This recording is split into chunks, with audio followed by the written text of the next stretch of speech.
হুজুর। হঠাৎ করেই তার পাশ দিয়ে কিছু একটা যেন খুব দ্রুত উড়ে চলে গেল। জিন সাধক হুজুর বুঝতে পারলেন হয়তো ওই পরিচয় তার কোনো ক্ষতি করার চেষ্টা করছে, তাই তিনি আয়দারুসকে ডাকতে যাবেন। তখনই আয়দারুস বলল, হুজুর, আমাকে ডাকতে হবে না। আমি জানি ওই পরী যে কোনো সময় আপনার ক্ষতি করতে পারে, তাই আমি আপনার সাথেই আছি। আয়দারুসের কথায় হুজুর নিশ্চিন্ত হলেন। এরপর তিনি আবারও পথ চলতে শুরু করলেন। কিছু দূর পথ হেঁটেই হুজুর পৌঁছে গেলেন বড় রাস্তা। অনেকক্ষণ দাঁড়িয়ে থাকার পর একটা গাড়ি পেলেন। সেই গাড়িতে চড়েই তিনি বাড়ির উদ্দেশ্যে রওনা হলেন। শান্তর মা শান্তর বাবার সাথে ফোনে কথা বলছিলেন। শান্তর সাথে ঘটে যাওয়া সব ঘটনা শান্তর বাবাকে তিনি খুলে বললেন। শান্তর বাবা এসব ভূত প্রেত জিন পড়ি এগুলোতে একটু কম বিশ্বাস করেন। তিনি শান্তর মাকে বললেন, এইসব রেখে ছেলে ভালো ডাক্তার দেখাও। কোথাকার কোন ভণ্ড হুজুরদের দেখা পেয়েছো? কি করতে কি করবে সে তার ঠিক নাই। শান্তর বাবার কথা বিপরীতে শান্তর মা শুধু হ্যাঁ বাচক জবাব দিয়ে ফোন রেখে দিলেন। কি বা বলবেন, তিনি নিজেও তো এগুলোতে বিশ্বাস করেন তা না, তবে চোখের সামনে যে ঘটনাগুলো ঘটছে সেগুলোকে তো আর অবিশ্বাস করতে পারেন না। কথাগুলো ভাবতে ভাবতে তিনি ছেলের রুমের দিকে গেলেন। দরজা খুলতে গিয়েও খুললেন না, কারণ হুজুর নিষেধ করে গেছেন দরজা খুলতে। নীরব নিস্তব্ধ রাত। ছেলের রুমের দরজার বাইরে চেয়ারে বসে রইলেন তিনি। এভাবে বসে থাকতে থাকতে কখন যে ঘুমিয়ে পড়লেন টেরি পাননি। আর এদিকে জিন সাধক বাড়ি থেকে জিন আয়দারুসকে বললেন, তুমি তোমার পরিচিত পরীর সাথে কথা বলো, সম্ভব হলে তাকে এখানে নিয়ে এসো, আমি তার সাথে কথা বলবো। জনাব, পরীটির সাথে আমি কথা বলবো, তবে সে এখানে আসবে কি না সেটা বলতে পারছি না, কারণ সে মানুষের সামনে যায় না। আমি আমার সর্বোচ্চ চেষ্টা করব জনাব। এই বলে আয়দারুস সেখান থেকে বিদায় নিল। আয়দারুসের পরিচিত পরী রুকাইয়া। আয়দারুস রুকাইয়ার কাছে গিয়ে শান্তর সাথে ঘটে যাওয়ার সব ঘটনা খুলে বলে। রুকাইয়া সব শুনে বলে, এই জন্যই আজকাল হুরায়রাকে পরিলোকে কম দেখা যায়। আয়দারুস রুকাইয়াকে জিন সাধক হুজুরের সাথে দেখা করতে বললে সে বলে, আজ নয়, কালকে যখন তোমরা শান্তকে দেখতে যাবে তখন আমিও তোমাদের সাথে যাব। যদিও আমি কারোর সামনে যাই না, তবে একটা নিষ্পাপ প্রাণ বাঁচাতে আমাকে যেতে হবে। আয়দারুস রুকাইয়ার কাছ থেকে বিদায় নিয়ে এসে হুজুরকে রুকাইয়ার বলা কথাগুলো বলে। হুজুর সব শুনে কিছুটা স্বস্তি ফিরে পান। সকালে ফজরের আজানের সুরে ঘুম ভাঙি শান্তর মায়ের। তাড়াতাড়ি করে উঠে মুখ ধুয়ে ফ্রেশ হয়ে ওযু করে নিলেন। এরপর ফজরের নামাজ আদায় করে আস্তে আস্তে ছেলে ঘরের দিকে গেলেন। চুপি চুপি তিনি দরজা খুললেন। দরজা খুলে ভেতরে তাকাতেই চমকে গেলেন শান্তর মা। পুরো ঘরের আসবাবপত্র এদিক ওদিক ছড়িয়ে ছিটিয়ে আছে। বিছানার মাঝখানে এলোমেলো চুলে বসে আছে শান্ত। হঠাৎ করে মায়ের দিকে নজর পড়তে বিছানা থেকে এক লাফে তার দিকে আসতে লাগলো সে। তৎক্ষণাৎ শান্তর মা দরজার বাইরে এসে দরজা বন্ধ করে দিলেন। ছেলের এমন অবস্থা দেখে ওনার চিৎকার করে কান্না করতে ইচ্ছে করছে। চোখ মুছতে মুছতে নিজের রুমের দিকে গেলেন। কোনো কিছু রান্না করতে তার ভালো লাগছে না, যেহেতু ওযু আছে তাই জায়নামাজে দাঁড়িয়ে 2 রাকাত নফল নামাজ পড়ে হাত তুলে আল্লাহর কাছে মোনাজাত করতে লাগলেন। হে আল্লাহ, তুমি আমার সন্তান জন্ম দেওয়ার ক্ষমতা দিয়েছ। হে আল্লাহ, তুমি আমার সন্তান জন্ম দেওয়ার ক্ষমতা নিয়েছো, আমি নীরবে মেনে নিয়েছি, এই ভেবে যে আল্লাহ তো আমাকে নিঃসন্তান রাখেননি, অন্তত পক্ষে একটি সন্তান তো দিয়েছেন। হে আল্লাহ, তোমার দেওয়া এই নেয়ামত আমার কাছ থেকে কেড়ে নিও না। মোনাজাত করে করে কাঁদতে লাগলেন শান্তর মা। এভাবেই কেটে গেল অনেকক্ষণ। হঠাৎ করে শুনলেন বাইরে থেকে শিমুলের মা ডাকছেন। ভাবি, ঘুমিয়েছেন নাকি উঠে পড়েছেন? ভাবি, আপনি এত সকাল সকাল? হ্যাঁ, সকাল সকাল চলে এলাম। সারাদিন তো স্কুলে থাকি, শান্তকে দেখতে আসার সময় পাই না, তাই সকাল সকাল চলে এলাম। ভাবলাম ছেলেটিকে এক নজরে দেখে যাই। কিন্তু আপনি কাঁদছেন কেন ভাবি? ছেলের কথা ভেবে। কাঁদবেন না, সব ঠিক হয়ে যাবে। এবার চলেন শান্তকে দেখে আসি। শান্তকে তো এখন দেখা যাবে না ভাবি। কি বলছেন ভাবি? কেন দেখা যাবে না? ঘুমাচ্ছে নাকি? না, ঘুমাচ্ছে না, কিন্তু সে খুবই পাগলামি করছে। আমি গিয়েছিলাম তার রুমে, সে আমার দিকে তেড়ে এসেছিল। কি বলছেন ভাবি? শিমুল অবশ্য আমাকে বলেছিল, তবে বিষয়টা যে এত জটিল তা তো বুঝিনি। আচ্ছা ভাবি, আমি তাহলে আসি, অনেক বেলা হয়েছে, স্কুলে যেতে হবে তো। কি বলছেন ভাবি, চলে যাবেন মানে? আসুন, সামান্য চা নাস্তা করে যান। না ভাবি, এমনিতে আপনার মন ভালো নেই, তার উপর এই বাড়তি ঝামেলায় আপনাকে জড়াতে চাচ্ছি না। আজ আসি, অন্যদিন না হয় এসে চা নাস্তা খেয়ে যাব। এই বলে শিমুলের মা বাড়ি চলে গেলেন। বাড়িতে গিয়ে শিমুলকে বললেন, আজ স্কুলে যাওয়ার প্রয়োজন নেই, তুই বরং শান্তদের বাড়িতে যা, তাদের হয়তো কোনো দরকারে লাগতে পারে। শিমুল মায়ের কথায় সায় দিয়ে নাস্তা করে শান্তদের বাড়িতে চলে আসে। ঘড়িতে তখন সকাল 8:30। শিমুল শান্তদের বাড়িতে এসে দেখে শান্তর মা শান্ত রুমের বাইরে একটি চেয়ারে নীরবে বসে আছেন। ঘড়িতে তখন সকাল 8:30। শিমুল শান্তর মায়ের পাশে গিয়ে সালাম দিয়ে বলল, শান্ত এখন কেমন আছে? শান্তর মা কান্না মিশ্রিত সুরে বললেন। বেশি ভালো নেই রে বাবা। শিমুল শান্তর মাকে সান্ত্বনা দিয়ে বলল, চিন্তা করবেন না খালা, জিন সাধক হুজুর আজকে সন্ধ্যায় এলে দেখবেন সব ঠিক হয়ে যাবে। কথায় কথায় শান্তর মায়ের হঠাৎ মনে পড়ল আজকে তো শান্তর টেস্টের রিপোর্ট আনার কথা। এরপর শান্তর মা শিমুলের হাতে কিছু টাকা দিয়ে শান্তর টেস্টের রিপোর্ট ডায়াগনস্টিক সেন্টার থেকে নিয়ে ডাক্তারকে দেখানোর কথা বললেন। শান্তর মায়ের কথাতে শিমুল শহরে গিয়ে শান্তর টেস্টের রিপোর্ট নিয়ে ডাক্তারকে দেখায়। ডাক্তার রিপোর্ট ভালো করে চেক করে বললেন, এই রূপেটা তো সবকিছু স্বাভাবিক। শিমুল বলল, তাহলে শান্তর হাতে ওই রেখাটা কিসের? ডাক্তারও চিন্তিত হয়ে বললেন, আমিও তো সেটাই ভাবছি। আচ্ছা তুমি এক কাজ করো, আমি আরো 2টা টেস্ট দিচ্ছি রগের, সেগুলো করিয়ে নিবি কেমন? যদি কিছু ধরা পড়ে। ডাক্তার কলম নিয়ে টেস্ট লিখছেন। শিমুল মনে মনে হাসছে আর বলতে, আপনি যতই টেস্ট দেন আর যাই দেন, শান্তর রোগ আপনাদের মেডিকেল সায়েন্সের বোধগম্য নয়।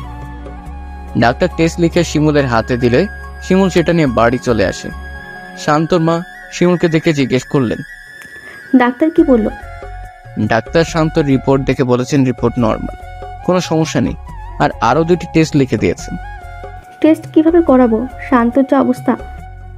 শিমুল শান্তর মায়ের কথা জবাবে বলল, আরে খালা রাখেন তো ডাক্তার, যদি 100 টেস্ট করায় তাও এই রোগের মূল খুঁজে পাবে না, কারণ শিমুলের রোগ মেডিকেল সায়েন্সের বাইরে।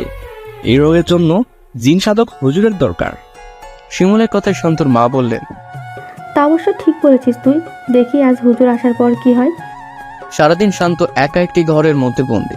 শান্তর মা একবার দরজার ফাঁক দিয়ে তাকিয়ে দেখেছিলেন শান্ত ঘুমিয়ে আছে। সেই সুযোগে একটি প্লেটে কিছু ভাত আর পানি তার বেডের পাশের টেবিলে ঢেকে রেখে এসেছে। ঘড়িতে বিকেল 4টা। ছেলে চিন্তায় শান্তর মা সারাদিন কিছুই খাননি। অপেক্ষা মাগরিবের, অপেক্ষা জিন সাধক হুজুরের। দীর্ঘ অপেক্ষার পর মাগরিবের পূর্ব মুহূর্তে জিন সাধক হুজুর এসে হাজির হলেন শান্তদের বাড়ি।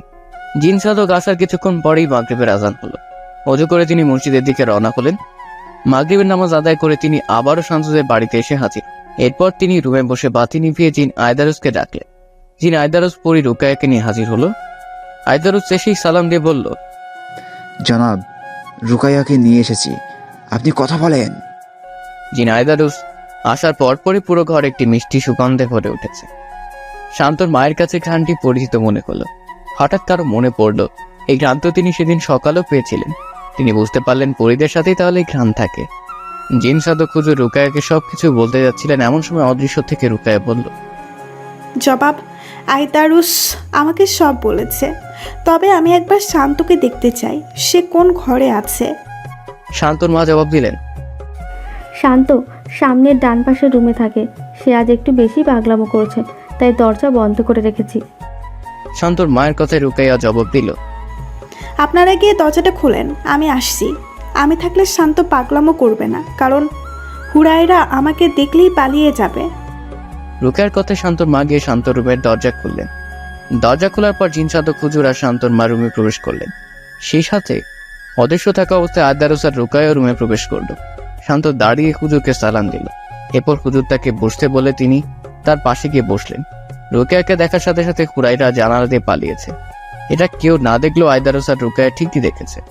আয়দারুস রুকায়ার কাছে গিয়ে বলল, কিরে, মানুষের কাছে শুনেছিলাম অভাব যখন ঘরে ঢুকে ভালোবাসা তখন জানালা দিয়ে পালায়, কিন্তু আজ দেখলাম রুকায়া যখন ঘরে ঢুকে হুরায়রা জানালা দিয়ে পালায়।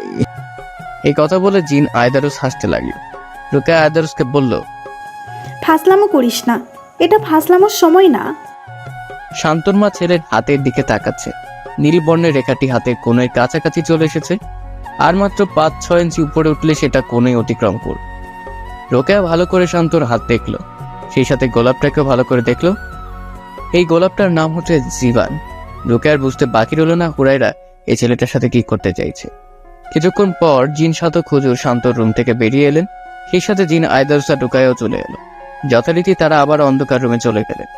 রোকেয়া হুজুরকে বলল, হুরাইরা শান্তকে যে গোলাপ ফুল দিয়েছে সেই ফুলের নাম হচ্ছে জিব্বান। অত্যন্ত সুদর্শন আর সুঘ্রাণযুক্ত, সেই সাথে এটি খুবই ভয়ানক। এই ফুলের বিষ যে কোনো মানুষকে জিনে পরিণত করতে পারে। আর শান্তর হাত দেখে যেটা বুঝলাম, তার হাতের শিরা পেয়ে এই ফুলের বিষ উঠছে। রোকেয়ার কথা শেষ হওয়ার আগে হুজুর জিজ্ঞেস করলেন, এই বিষ কিভাবে নামানো যাবে? হুরাইরা দেওয়ার গোলাপের মতো আরেকটি গোলাপ আছে আমাদের পরিলোকে, যে গোলাপের নাম হচ্ছে লিবান। এই গোলাপের কাঁটা শান্তর হাতে নীল বর্ণের শেষ প্রান্তে গেঁথে দিলে জীবান গোলাপের বিষ নামতে শুরু করবে। তবে শান্তর হাতের নীল বর্ণ যদি কোনোই অতিক্রম করে ফেলে, তবে এই বিষ আর কোনোভাবেই নামানো যাবে না। এই কথা শুনে হুজুর বললেন, শান্তর হাতের নীলবর্ণ তো কোণের কাছ চলে গেছে, আর কয়েক ঘন্টা পার হলেই সেটা কোণই অতিক্রম করবে। এত কম সময়ের ভিতরে কি এই গোলাপ সংগ্রহ করা সম্ভব? চিন্তা করবেন না, আমাদের পরিদের জামার বিশেষ ধরনের সুতা দিয়ে বেঁধে দিলে এই বিষ আর উঠতে পারবে না। আমি আমার জামার সুতো দিয়ে তার হাতের এই নীল বর্ণের উপরে বেঁধে দিচ্ছি। আপনারা কেউ ভুলেও তাকে স্পর্শ করবেন না। মানুষের স্পর্শ পেলে ওই সুতা আপনা আপনি খুলে যাবে। আর হ্যাঁ, হুরাইরা যাতে তার আশেপাশে ঘেঁষতে না পারে সে ব্যবস্থা করতে হবে। আমি গিয়ে তার হাতের সুতা বেঁধে দিয়ে আসছি। এরপর হুজুর গিয়ে একটি তাবিজ দিয়ে একটি বলয় তৈরি করে দিবেন, যাতে হুরাইরা শান্তর কাছাকাছি যেতে না পারে। এই বলে রুকায়া শান্তর রুমে গিয়ে শান্তর হাতে তার জামার সুতা দিয়ে বেঁধে দিল। সুতা বেঁধে দেওয়ার পর সে আয়দারুসকে ডেকে বলল, হুজুরকে বলো এইখানে এসে শান্তর চারিদিকে বলয় তৈরি করতে। রুকায়ের কথা মতো হুজুর শান্ত রুমে গিয়ে তার পালঙের 4 কোণে 4টি তাবিজ রেখে দিলেন। এরপর রুকায়া তাঁদের কাছ থেকে বিদায় নিয়ে পরিলোকের উদ্দেশ্যে রওনা হলো। জিন সাধক হুজুরের কথায় রুমের বাতি জ্বালানো হলো। শান্তর মা কিছুটা নিশ্চিন্ত, তার মনে এবার আশার আলো দেখা দিয়েছে। রান্নাঘরে গিয়ে হুজুরের জন্য পাঁপড় ভেজে নিয়ে আসলেন। হুজুরের দিকে বাড়িয়ে দিয়ে বললেন, হুজুর একটু খেয়ে দেখেন, ভালো লাগবে। কোন শব্দে হুজুর পাঁপড় খেতে শুরু করলেন। শিমুলও হুজুরের সাথেও পাঁপড় খাওয়ায় শরিক হলো। সবার মুখে একটি স্বস্তির হাসি। রোকায়া পরিলোকে গিয়ে চারদিক তন্ন তন্ন করে খুঁজতে লাগলো লিবান গোলাপ ফুল। এদিক ওদিক খুঁজতে খুঁজতে অবশেষে পরিলোকের রানী মাকসুরার বাগানে ফুলটি দেখতে পেল। ফুলটি দেখার সাথে সাথে রুকায়া কোনো কিছু না ভেবেই তাড়াতাড়ি করে নেমে রানীর বাগান থেকে ফুলটি ছিঁড়ে যেই উঠতে যাবে, অমনি পেছন থেকে কেউ তাকে বলল, দাঁড়াও। রুকায়া তো পিছন ফিরে তাকালো। রানী মাকসুরা রাগান্বিত চেহারায় তার দিকে তাকাচ্ছেন। রুকায়া নিচে নেমে এসে মাথা নিচু করে সালাম দিয়ে বলল, জি রানী সাহেবা। রানী মাকসুরা কঠিন সুরে বললেন, তুমি জানো না আমার এই বাগানের গাছ থেকে ফুল ছেঁড়া নিষেধ? তাও কেন ছিঁড়েছ? রোকেয়া নিচের দিকে তাকিয়ে কাঁপা কাঁপা কণ্ঠে উত্তর দিল, না মানে রানী সাহেবা, লিবান গোলাপ কোথাও পাচ্ছিলাম না, তাই আপনার বাগান থেকে বাধ্য হয়ে নিতে হলো। রানী মাকসুরা জিজ্ঞেস করলেন, লিবাম, গোলাপের কি এমন প্রয়োজন ছিল তোমার? না মানে রানী সাহেবা, পৃথিবীতে এক মানুষের হাতে জীবান ফুলের কাঁটা বিঁধেছে, আর আপনি জানেন ওই ফুলের কাঁটা মানুষের জন্য কত বিপজ্জনক। জীবান ফুল তো আমাদের পরিলোকের ফুল। এই ফুল পৃথিবীতে পৌঁছালো কেমন করে? রুকায়ার জবাব কি দিবে বুঝতে পারছে না। সত্যিটাকে বলে দিবে? রুকায়া চুপ থাকতে দেখে রানী তাকে ধমকে সুরে বললেন, চুপ করে আছো কেন? আমি তোমাকে কিছু জিজ্ঞেস করেছি। রানীর ধমক খেয়ে রুকায়া বলল, রানী সাহেবা, হুরাইরা পৃথিবীতে এক ছেলেকে পছন্দ করে, সে তাকে পরিলোকে আনার জন্যই এই কাজ করেছে। রানী মাকসুরা রুকায়ার কথা শুনে বললেন, এটা আর এমন কি? কত মানুষই তো পরিলোকের পরিদের গোলাম হয়ে আছে। রানীর কথা জবাবে রুকায়া বলল, দেখেন রানী সাহেবা, আপনি